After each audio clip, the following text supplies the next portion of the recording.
This is my daughter, Josephine. Say what's up, Josephine. What's up? This is the world famous Dave, Coach Schwartz. And Dave, tell the fans here, how many laps did we do? Not laps, we ran 100s. Yeah, we did about 600 or 700s and one real fast 200. Yeah, and we ran the 100s to try to get faster with each 100. So we were actually, we were trying to sprint. Yeah. We did sprint. Yeah. Somebody saying, Equipo de Janeiro said, I need those 2 laps. I didn't see it. Doesn't count. We're not doing 2 laps at a there was a time, maybe 18 months ago, maybe 2 years ago, where we were coming here and we were doing 400s and 800s. Like we would do back-to-back 800s, half miles. And that's 2 laps. I don't know if I'm in that kind of shape. But anyways, we'll see what kind of jump rope shape I'm in and how sharp my mind is. You folks, if you have any questions about what's going on in boxing right now, there's a lot of fights that have been announced. There was Gennady Golovkin, Kell Brook. They sold out the O2 Arena in about 11 minutes for their fight September 10th. The Roman Gonzalez, the flyweight champ, going up in weight to challenge Carlos Cuadras for the WBC junior bantamweight title. That fight was made for the same day. We've got Terrence Crawford going up against Victor Postol for the Ring Magazine junior welterweight championship. And they're unifying their 2 belts. And there's other fights. Of course, Deontay Wilder fought last night. Dave, how'd you think Deontay looked? A little sluggish, but I thought he looked good. I like him. I don't think he was in his best shape. But, he didn't need to be, though, did he? He didn't need to be, but I like Areola. He did the best he could do. Yeah. And Areola's Areola. That would have been my headline if I actually wrote that deadline story. Equipo de Janeiro mentioned that Ward and Kovalev have a date. Yeah, they do. And he asked, did Wilder look a little big to me? Yeah, he did. He didn't look as sinewy as he normally does, not as ripped. And Harawa PhD says, good morning. But it's not Harawa, that's Jeannie. Good morning, Jeannie. I'm glad she's watching. She should be getting ready for church. Wilder looked a little beefier than normal, but that could just be naturally his body filling out. Injuries aside, though, I look at Deontay Wilder legitimately as one of the top 4 or 5 heavyweights in the world, and he's live against everybody. And somebody says hello from Kazakhstan. What up? Triple G is the boss. Any Olympians U.S. fans should look out for in Brazil. I don't really follow the amateur ranks, but Shakur Stevens, I think people say really good things about him. And this kid, Cesar Diaz, who made his pro debut Friday at Fantasy Springs Casino in Indio, California. I believe he has an amateur victory over Shakur Stevens, which is a big deal. But anyways, without further ado, I'm either going to... Josie, are you going to hold this? You're going to hold it? I'm going to turn the phone over to Josephine. I'm going to grab my weapon of choice.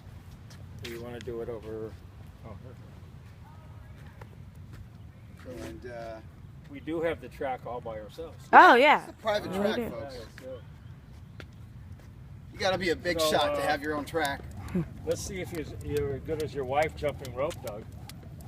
I'm borrowing her form. She was incredible. I'm borrowing her form right now. Incredible. So the other thing about Diaz, Jojo Diaz, who was announcing with Doug and Steve and Beto Duran on Friday, that kid is sharp. He's a real good announcer.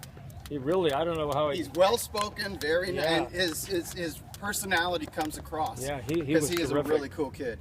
And real nice young man. And the guy Cesar Diaz, that was incredible. That kid is really good. Yeah, he's got a future. So Triple G is now sold out his 4th arena. Not too bad, huh? I mean, he sold out StubHub. He sold out Madison Square Garden. He sold out the Forum here in Inglewood or Southern California. And now he can say that he and Kell Brook sold out the O2 Arena in London. That's 20,000 seats, 20,000. Wow. In 11 or 12 minutes. That only happens in the UK, by the way. No. A major venue getting sold out that fast? So here, people knocking this fight. The thing is that Triple G is only a 6-1 favorite against Kell Brook. Yeah. He would have been 25-1 against Eubank, and he was like 6 or 7-1 favorite against Canelo. So I think this is his toughest fight. Kell Brook is really good, and is not that much smaller, actually. Yeah. So maybe one time we'll have Triple G come here. He only lives a few blocks away from here, and we have an in with him. So, is there any comments, Josie? Yeah, someone said Sammy Vasquez and like your opinion on where he needs to go or something. I didn't see the entire fight. It definitely looked like Diaz was in control of that fight, Felix Diaz.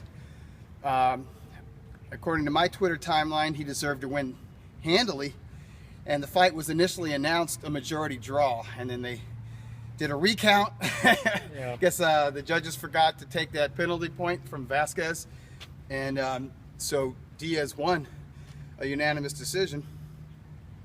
Diaz is difficult. I thought Diaz arguably beat Lamont Peterson. I think that's the last time Diaz fought on TV. Last time Lamont fought on TV. He's difficult. He has a bizarre, quirky, athletic style. Of course, he has that amateur background. He was an Olympic gold medalist from the Dominican Republic. But he's very athletic. He's kind of squat for welterweight. But I don't know. I don't really enjoy watching him fight. But I mean, I think he gives anybody problems though, because that's a weird style. who do you like in the Crawford-Postel fight? I like Crawford by late stoppage or a decision, and I think it's going to be very competitive. If it goes the distance, I think it'll be close. It'll be close on the cards. I really do. I think Postel is ready for him. He's motivated, and he's very good at fighting that stick and move game. You know, using his height and his reach, and he has a way of sneaking that power in over the second half of a fight. So that'll be interesting. And they're But taking I view Crawford as the more complete fighter. I really do. He's more versatile. He's got an inside game. Well, the Postal people think he's going to win. Those are very confident people. Yeah, they are. Yeah. So anyway, I have a few questions here. So it's sort of, you know, the flavor of a small guy fighting a bigger guy. It happens in boxing, doesn't it? It's happened forever. Yeah, forever. So let me give you this one, okay? All right. And then you tell, okay, and you can tell me what happened, where it happened, how much they weighed. I want you to tell me who was the referee, which I know you know. Oh no. Yeah, you'll know it. And you can also give me the paid attendance. Do you have all that? Did you have that information? I got it. Yeah. All right. Well, you can tell me. Okay. We'll see. You can All right. guess and where it was. Okay. Joey Maxim, Sugar Ray Robinson. I was in New York. I was in an outdoor stadium. The year for that one, I think it was 1952. Yep, you're right. And Sugar Ray Robinson was the middleweight champion, and he went up to light heavyweight to challenge Joey Maxim. Obviously, this is long before the super middleweight division. Maxim was a very solid light heavyweight champ, and he was soundly outboxed and outworked by Robinson through 11, 12 rounds. But it was in the summer, so it was a summer month, maybe August, you know, maybe July, August. But it was hot as hell, and it was super muggy. And it was so hot that one of the referees had to retire from the fight and be replaced by a different referee.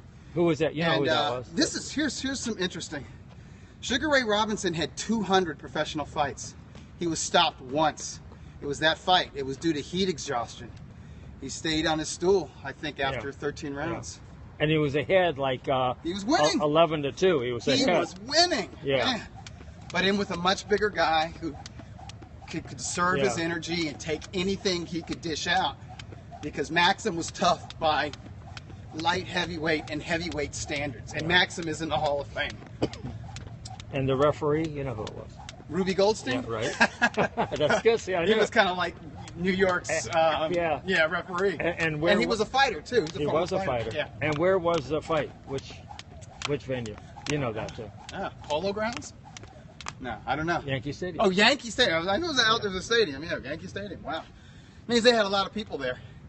1952. What's your guess for how many people? Let's see. I have no idea. Yeah, just guess.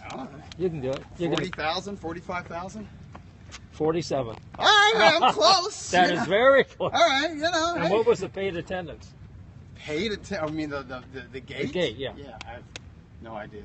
No Just idea. Take a guess. I don't know. You got that What one? was the ticket? Like ringside was what, like $12.50? Yeah. It was like $10. $10, yeah. So Those are the expensive seats. yeah. So I don't know. $421,000. 400, really? Yeah, but that's $10 a seat Yeah. average. Yeah. Okay, so that was very good, Doug. No, that was. Hey, that is good. Hey, well, look, Okay, this is Okay, here I give you old another, school, man. I give you another one. Okay, Joe Louis, Billy Conn 1. Okay. The first one was before both guys served in World War II. So it's going to be, if it's 40s, it's early 40s. Yeah, right. You know, like 41, Yeah, 42. 41. Well, Billy Conn was the light heavyweight champ, and he went up in weight to fight the heavyweight champ, which was Joe Louis, of course. Obviously, this is many decades before the cruiserweight division, which is now between 175 pounds and heavyweight. And this is another situation where the little guy was outworking and outboxing the bigger guy, only Conn was caught. He was clipped. He was hurt late in the fight, like maybe the 12th round, and taken out in like the 13th round. He got cocky. Yeah, but if it was a 12-round fight, He would if have 12 won. rounds was a limit, he would have won the heavyweight championship of the world. But these are 15-round fights. The same thing with Robinson, 12-round fight. Yeah. He So would have I won mean, easily. So where the was difference between a 15-round championship fight and a 12-round championship fight alters history. Yeah. It really does. And where was that fight held? Conn, Joe Louis, jeez. It wasn't New York City? Yeah, it was Was it Madison Square Garden? No? outside. Outside. You mentioned it before. Was that the Polo Grounds? Yeah, Polo Grounds. So where was the Polo Grounds? That's a bit before I my don't know. time. Well, that's where the Polo Grounds is where the Giants played baseball. All right. So okay, and what was the attendance to that fight? I'm gonna say 60,000. Real close, 55,000. Within 5,000. And it took in 452,000. It's less. That's like $8 a ticket. Yeah, that's a lot of money back in there. But, you know, $8 that goes a long way, right? I remember Early 40s, $8. when I went to a Jose Napoles fight at the Forum. Yeah. And there was another big fight on that card too, and it was $50 for ringside. It was, I mean, unheard I'm of. sure people were like outraged. $50. $50? And now it's $50 for the cheapest seat someplace. Club shows is $50. Yeah, it's $50 for a Ballroom club show. shows Yeah, are $50. so this is ringside. and 50. and they're sold out too. People pay it. You know. Okay, so now I have another one. Sugar Ray Robinson, Carmen Basilio 1. Okay, so this is Basilio was the welterweight champ, moving to middleweight, and again, Right. this is before the junior middleweight division was really established. It was around, but it wasn't really recognized. And this is in the 50s. This is the mid 50s. This is when Ray Robinson. See, when Ray Robinson lost to Maxim, he was a mess physically, and he retired from boxing. And just tried to be like an entertainer, have like a little song and dance show that he took around the country and around the world. And he came back, I think, in 55. Won his comeback fight, had a loss, came back again. I'm going to say this is 1956. Do you know who the loss was to? The loss was to Tiger Jones. Dick Tiger. Dick Tiger. No, not Dick. Not Dick Tiger. Oh. A different dude. Yeah. Tiger Jones? Yeah, know I think Tiger. it was. Yeah, Tiger Jones. He was like a fringe contender. He wasn't even like a top. I mean, he was a good fighter, but yeah. He knocked some guy out, some tough guy, but like not a ranked dude, in his first comeback fight, and then he lost a decision to Dick Tiger. And he also struggled with Rocky Castellani, I think. Yeah, it was real close, like a split decision. So obviously he had lost something in those years off. It was 3 years off. He lost something, and that, of course, that suited Basilio well, because he was very underrated craftsman, super tough, pressure fighter, get in there, and he really won that fight on the inside. Very close fight, 15-round decision, goes to Carmen Basilio, and it was Ring Magazine's Fight of the Year, as was the rematch that Robinson regained the title. And Basilio hated Robinson. Oh, because Robinson dissed him right in front of his wife, snubbed him. And you didn't snub fighters back in those days. And where was that fight? Because you might wind up fighting them. Where was that fight? Was that New York City? Yeah. Jeez. None of these fights are at Madison Square Garden. Right? They were all outdoor fights. Because if they was real big, it was in. Yeah. Was that Yankee Stadium? Yep. Wow. What was the attendance? I'll let you guess. 40,000. Exactly. Well, you saw this. It was 38,000. But that was like your average draw for a big fight, you know. But now the prices are going up because this took in 566,000. So now we're talking, post-war $12 a ticket. Yeah, people are feeling a little bit better. Yeah. The economy's doing a little better. Yeah. Basilio, one of my favorite fighters of all time, and I got to meet him a couple times thanks to the World Boxing Hall of Fame out here. Yeah. Did you go when it was downstairs at the Marriott Hotel? Yeah. And you'd go down the. They would have something the day before for the media. Yeah. But you'd go down the escalator, and there would be Bobo Olsen and Gene Fulmer and Carmen Basilio. I interviewed all these guys on tape somewhere. There's video of me interviewing Basilio, Gene Fulmer, Ismael Laguna. All these guys are dead now. Yeah. Laguna, some guy translated for me. Wasn't Ali at some of those? Well, that's before my time. But I think so. Then it could be. And even like the guys that were being inducted, like these dudes from. There's a guy from Thailand, Kaosai Galaxy. He's considered one of the best junior bantamweights of all time. He retired with a record of 50 wins, 1 loss, like 43, 44 knockouts. I interviewed him. And Emil Griffith would be there? Oh yeah, he was always there. I interviewed him too. Yeah.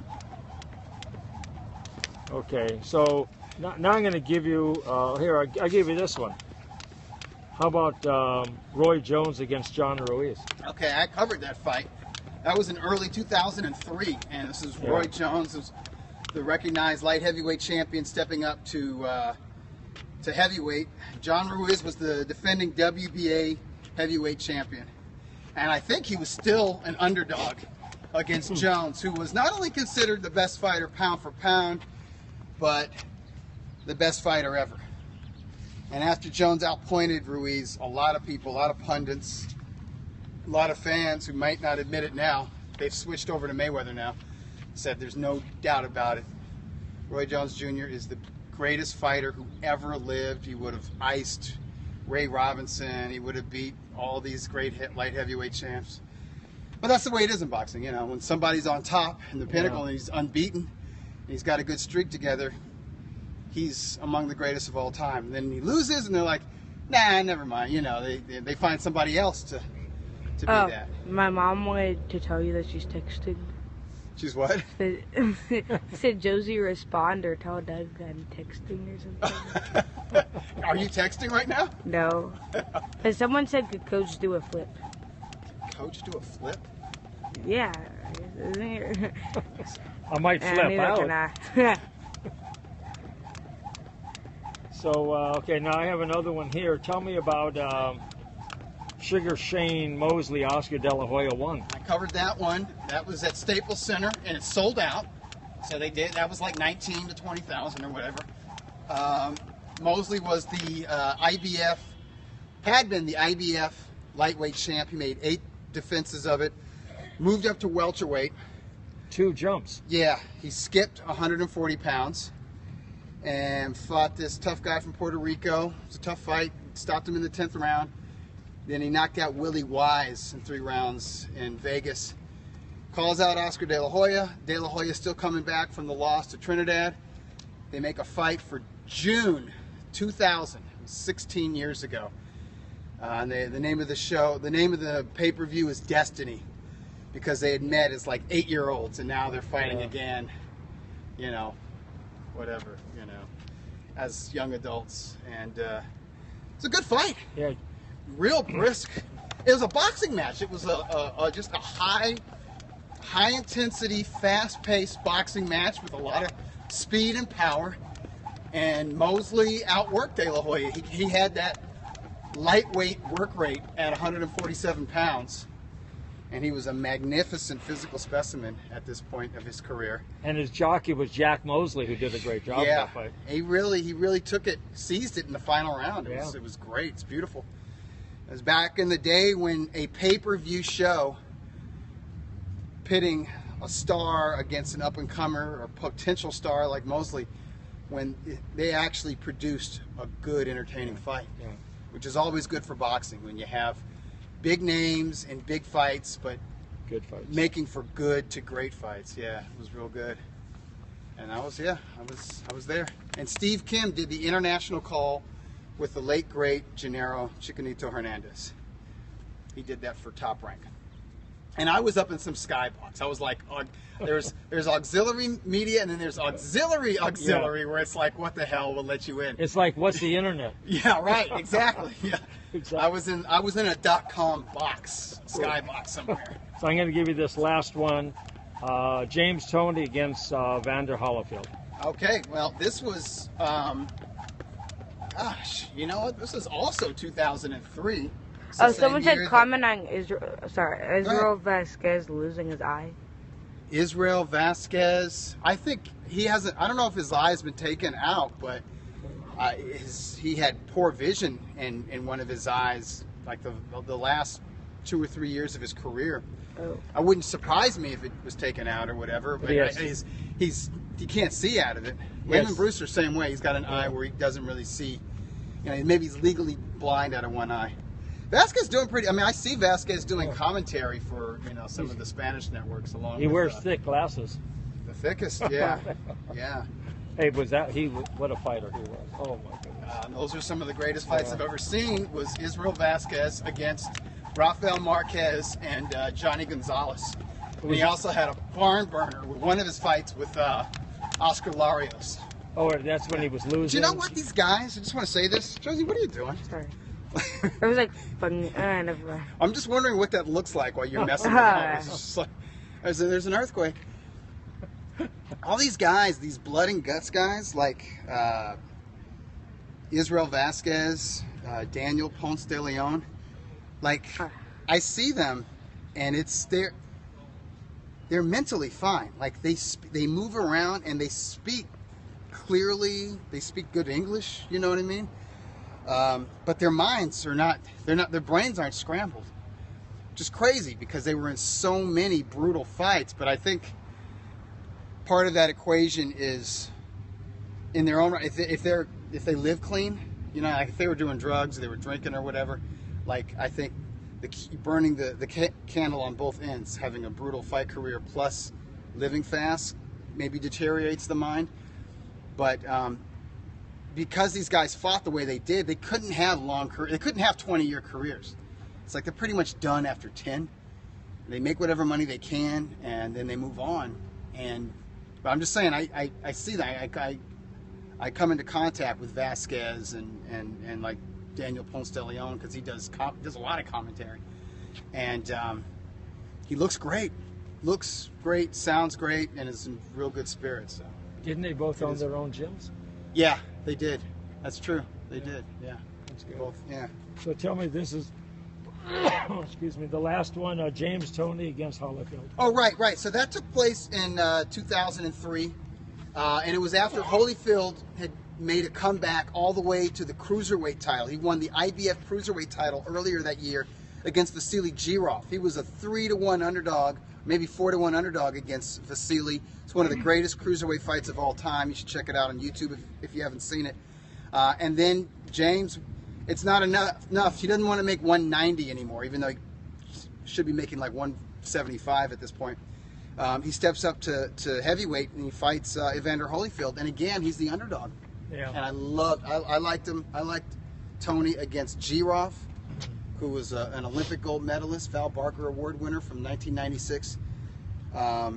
and I liked James against the real deal Evander Holyfield, even though he's not a real heavyweight, because James Toney's work rate was amazing. I watched him at the Wild Card Gym, and the combinations and the savvy, the blending of defense and offense was just unreal. And he really outclassed Holyfield and just took us, I don't want to say he took his heart, but he bewildered Holyfield and beat him. So no title on the line for that, but it was the first heavyweight victory, at least significant victory for James Toney. And Toney won the Ring Magazine's Fighter of the Year award in 2003, many years after his first time winning that award, which was in 1991 as a middleweight.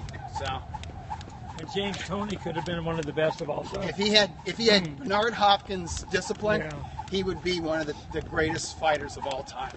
He was great. I was going to make this short today, but it went on. Anyway, Doug, you were incredible. Thanks, Josie. Your camera work was perfect. And if not a little bit distracted. Yeah. Anyway, we'll see you next week. Have a great week.